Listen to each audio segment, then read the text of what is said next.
Welcome to True Crime Case Files. In this episode, a stepson's secret affair spirals into obsession and a grisly murder.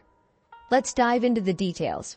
Lanny Roberto Kanger was a vibrant 42-year-old woman known for her artistic talents and kind-hearted nature. She lived in Neptune Beach, Florida, a small town known for its charming downtown and the annual Flower Town Festival. Lanny worked as a freelance artist, creating beautiful paintings and sculptures that she sold at local art fairs and galleries. Lanny lived with her husband, Paul Kanger, and her 18-year-old stepson, Chucky. Paul was a retired Army officer, and they had been married for 10 years. Despite their 20-year age difference, Lanny and Paul were deeply in love. They met at a local art show where Lanny's work was being displayed. Paul was immediately drawn to her creativity and passion for life. Lanny tried her best to create a happy and harmonious home. She balanced her freelance work with managing the household and caring for Chucky. She was a motherly figure to Chucky, who had lost his biological mother 10 years earlier. Lanny and Chucky's relationship was said to be strained, but she remained hopeful that they could eventually bond. In her free time, Lanny enjoyed reading and gardening. She was a big fan of romantic literature, often quoting Joyce Lehman and the Bronx Sisters. Her garden was filled with vibrant flowers, a testament to her love for nature. Lanny was also active in the local community, volunteering at the Neptune Beach Public Library and participating in neighborhood events. In the days leading up to her death, Lanny was excited about a new art project. She was working on a series of sculptures inspired by the local wildlife and landscapes of Florida. Lanny planned to showcase these pieces at the upcoming Flower Town Festival. She was also looking forward to a small family getaway she had planned, hoping it would help mend the strained relationship between her and Chucky. Lanny's friends described her as charismatic and friendly. She had a close-knit social circle and was always willing to lend a helping hand. Her friends recalled how Lanny would often host dinner parties, cooking delicious meals and creating a warm, welcoming atmosphere.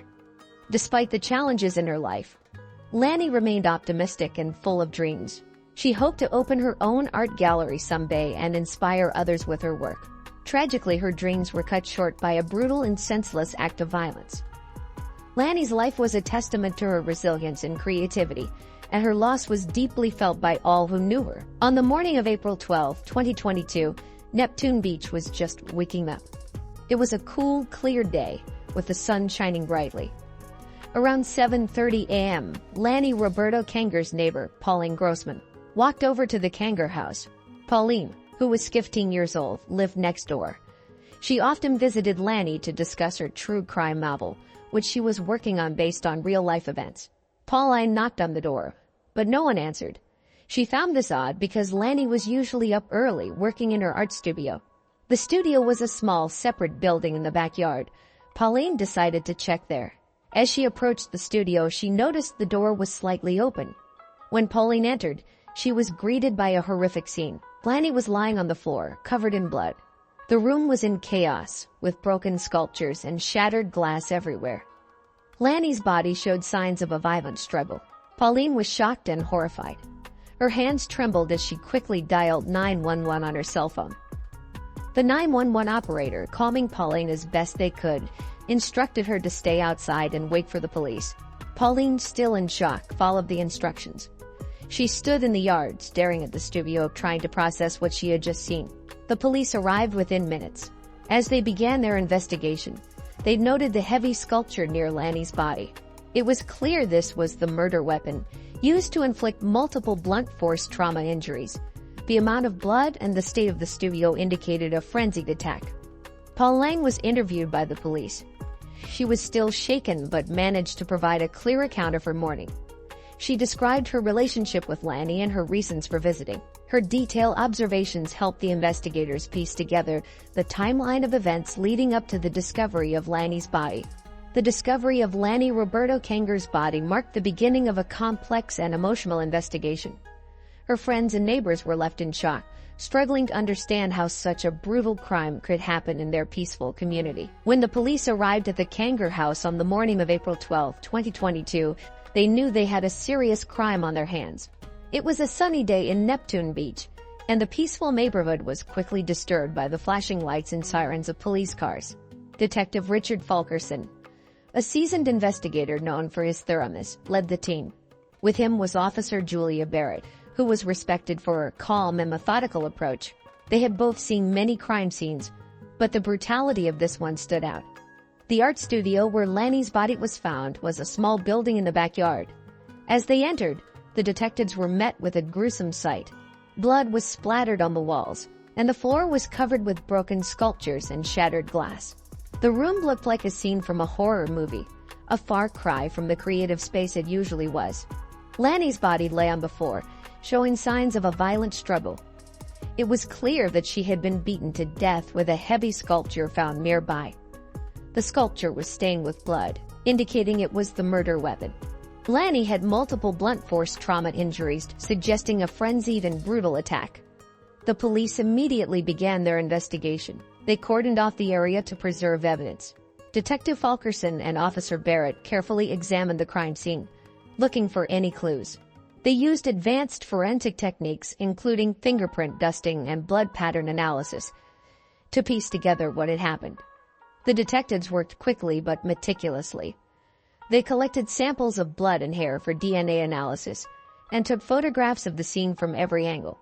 They also found a few items that seemed out of place, like a torn piece of cloth and a broken piece of jewelry, which they bagged as evidence. Outside, neighbors gathered, watching with a mix of fear and curiosity. The police asked anyone who had seen or heard anything unusual to come forward. They also conducted door-to-door interviews to gather more information about the hours leading up to the discovery of Lanny's body. As the day went on, the police presence grew.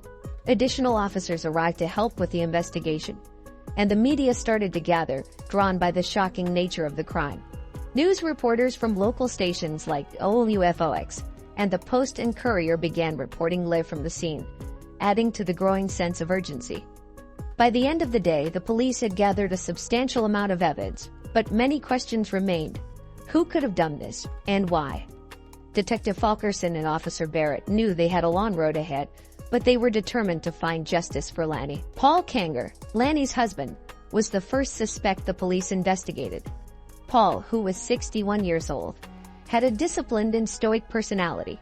Shaped by his years of service, he married Lanny 10 years ago, providing her with stability and support. Despite his stern exterior, Paul was deeply in love with Lanny and very protective of his family. On April 12, 2022, after the police discovered Lanny's body, they brought Paul in for questioning. Detective Richard Fulkerson and Officer Julia Barrett conducted the interview. Paul appeared calm, but was clearly shaken by the news of his wife's death. He told the detectives that he had been away on a business trip, staying at a Hampton Inn in Boston. He provided hotel receipts and a confirmation of his check-in and check-out times to back up his alibi. Paul's interview lasted several hours. The detectives asked him about his relationship with Lanny and any possible enemies she might have had. Paul spoke about the tensions between Lanny and his son, Chucky. He mentioned that Chucky had been acting out since the death of his biological mother and struggled to accept Lanny as a mother figure. Paul believed that despite these challenges, the family would eventually reconcile. The police also searched the Kanger home for additional evidence. They went through Paul's belongings and searched his car, but found nothing suspicious. They interviewed Paul's colleagues and checked his phone records, all of which confirmed his alibi. Throughout the investigation, Paul maintained his composure. However, the strain was visible. He expressed his grief and disbelief that someone could harm Lanny.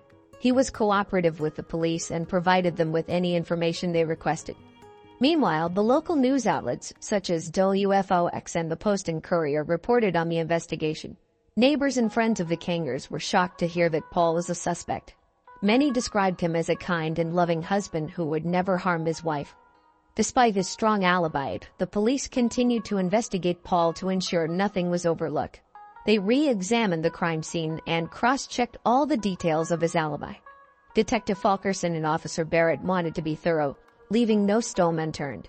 As days passed, it became clear that Paul was not involved in Lanny's murder. The focus of the investigation shifted to other potential suspects. While Paul was cleared, the pain of losing Lanny and being under suspicion was a heavy burden he had to bear. On April 15, 2022, just 3 days after the discovery of Lanny's body, Neptune Beach was covered in a light drizzle. The gray skies matched the somber mood in the town. Around noon, while reviewing the evidence collected from the crime scene, Detective Richard Fulkerson noticed something unusual. Hidden among Lanny's art supplies in her studio were dozens of letters.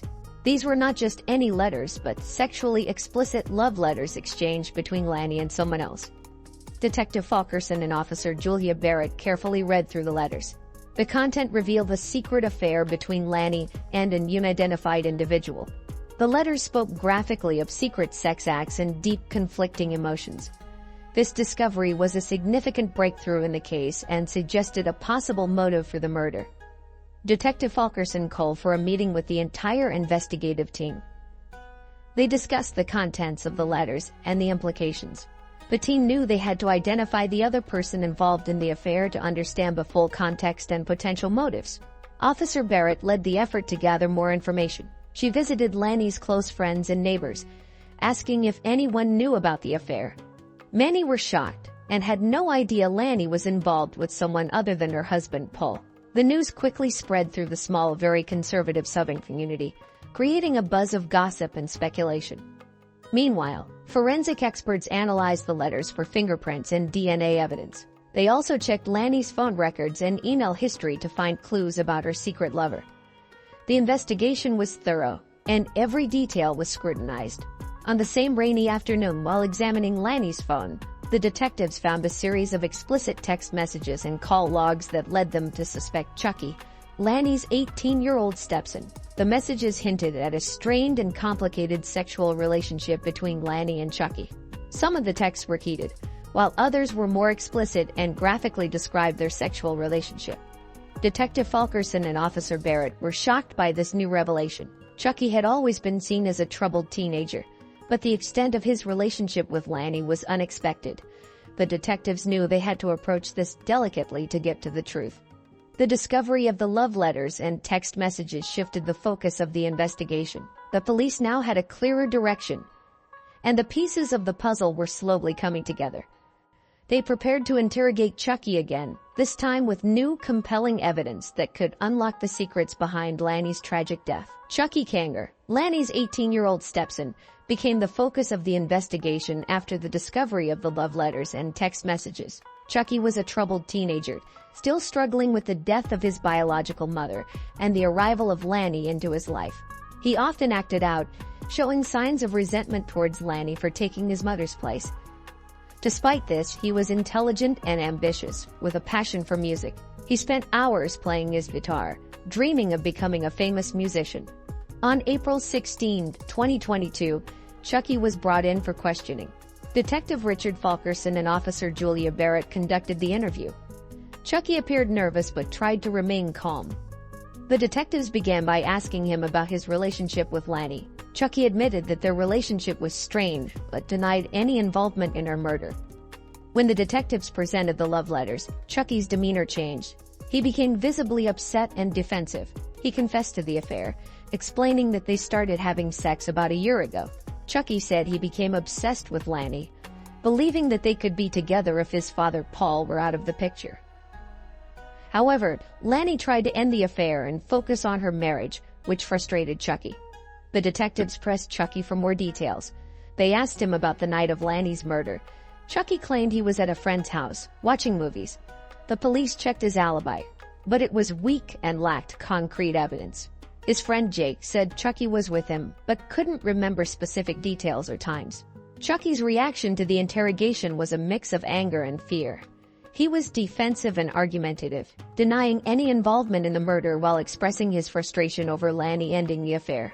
The detectives noted his conflicting emotions, which seemed to oscillate between sadness and anger. While Chucky was a prime suspect, the police needed more evidence to link him directly to the crime. They continued to analyze the physical evidence from the crime scene and cross-referenced it with Chucky's statements.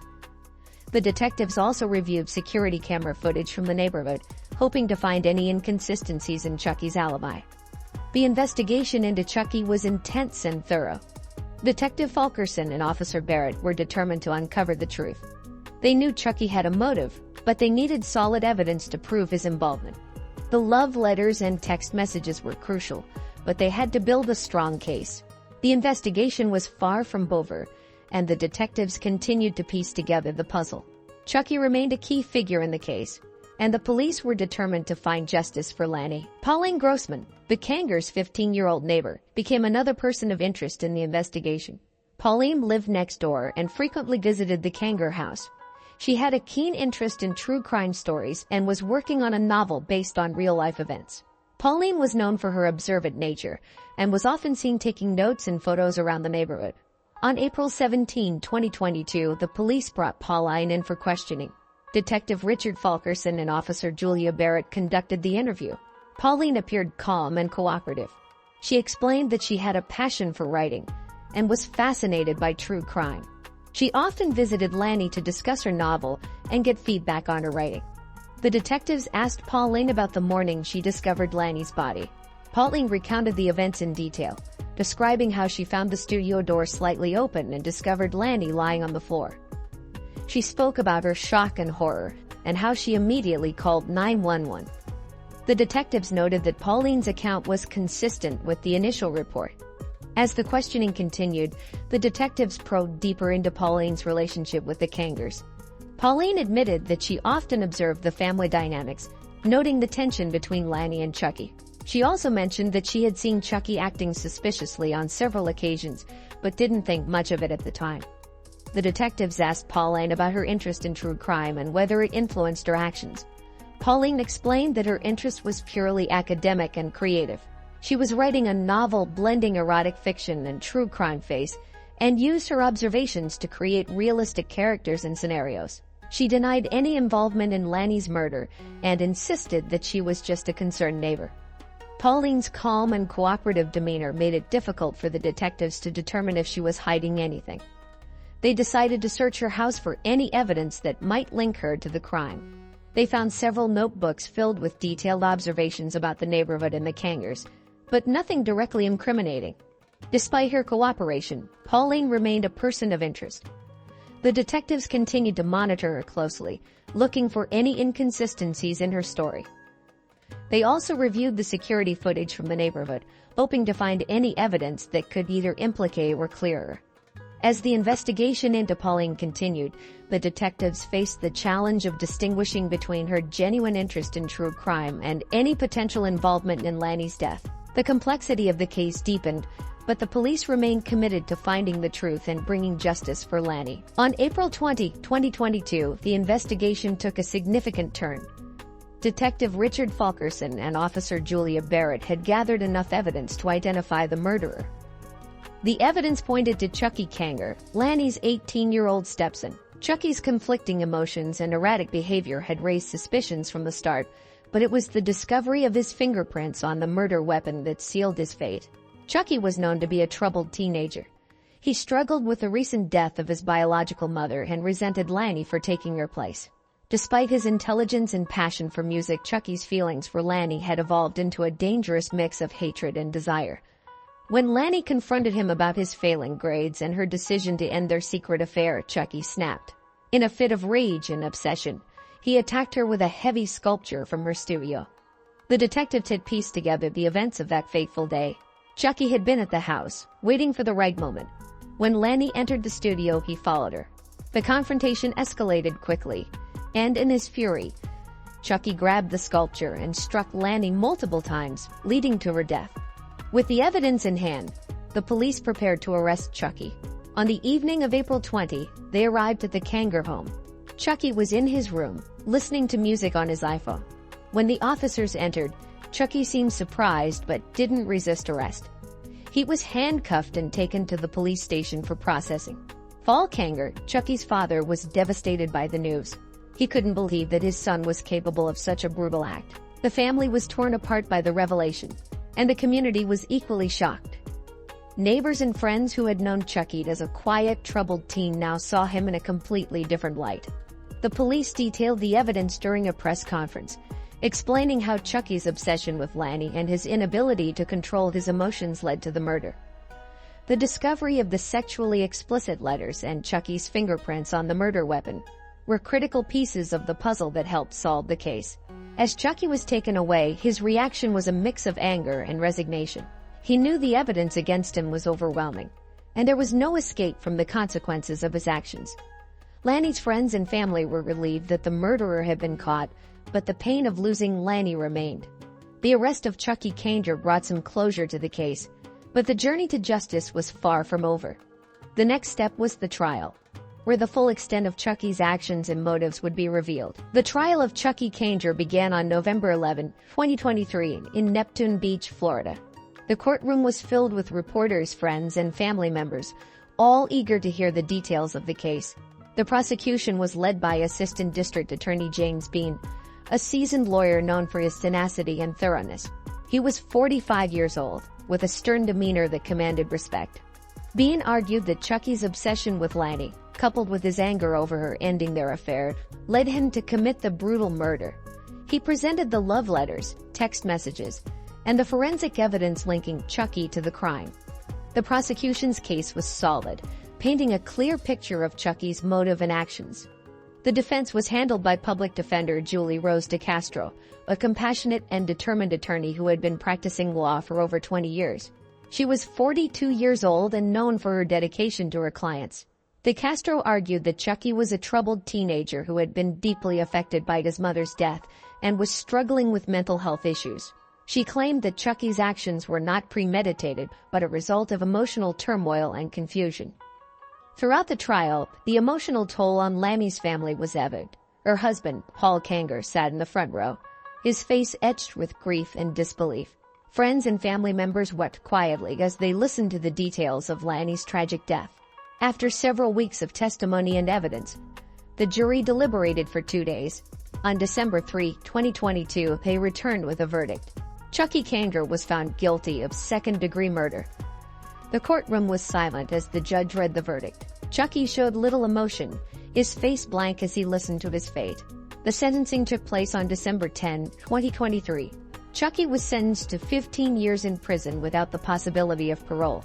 The judge stated that while Chucky's actions were driven by emotional distress, the brutality of the crime warranted a severe punishment. The sentence aimed to provide justice for Lanny and her family while acknowledging Chucky's troubled background. Lanny's family had mixed reactions to the sentence. Some felt it was too lenient, given the nature of the crime, while others believed it was a fair balance between justice and compassion for Chucky's mental state. The community of Neptune Beach was left to grapple with the aftermath of the tragedy, hoping to find some sense of closure. The trial and sentencing of Chucky Kanger were widely covered by local media, including WCIV and the Post and Courier. The case served as a somber reminder of the impact of emotional and mental health issues and the devastating consequences they can have. After Chucky Kanger was sentenced to 15 years in prison, life in Neptune Beach, Florida, began to slowly move forward. The trial had been a traumatic experience for everyone involved, leaving lasting impacts on the community. Paul Kanger, Lanny's husband, struggled to cope with the loss of his wife and the imprisonment of his son. He took a leave of absence from his job and sought counseling to deal with his grief and the overwhelming sense of betrayal. Friends and neighbors provided support, but Paul often felt isolated. He decided to move to Charleston to start fresh, away from the painful memories in Neptune Beach. Chucky's incarceration was a difficult adjustment for him as well. He was sent to a state correctional facility, where he began receiving psychological counseling. The prison system offered educational programs, and Chucky enrolled in classes to complete his high school education and began studying music theory, still clinging to his dream of becoming a musician someday. Pauline Grossman, the neighbor and true crime enthusiast, was deeply affected by the entire ordeal. She continued to write her novel, now incorporating the harrowing experience she had lived through. The local media, including WFLX and the Post and Courier, featured interviews with Pauline, discussing her perspective on the case. Despite the unwanted attention, Pauline remained focused on her writing, finding solace in her creative work. Detective Richard Falkerson and Officer Julia Barrett, the lead investigators, received commendations for their diligent work in solving the case. The success of their investigation reinforced their commitment to justice and the importance of thorough police work. The case also highlighted the need for increased support for mental health issues, both within families and the broader community. Life in Neptune Beach gradually returned to a semblance of normalcy, but the memory of Lanny Roberto Kanger and the tragic events that unfolded remained etched in the hearts of those who knew her. The town's resolve to support mental health initiatives and honor Lanny's legacy became a lasting tribute to her life. Thank you for listening to this episode of True Crime Case Files. The tragic story of Lanny Roberto Kanger reminds us of the complexities of human relationships and the dark paths obsession can lead us down. Join us next time as we explore another case in our pursuit of truth and justice. Stay safe.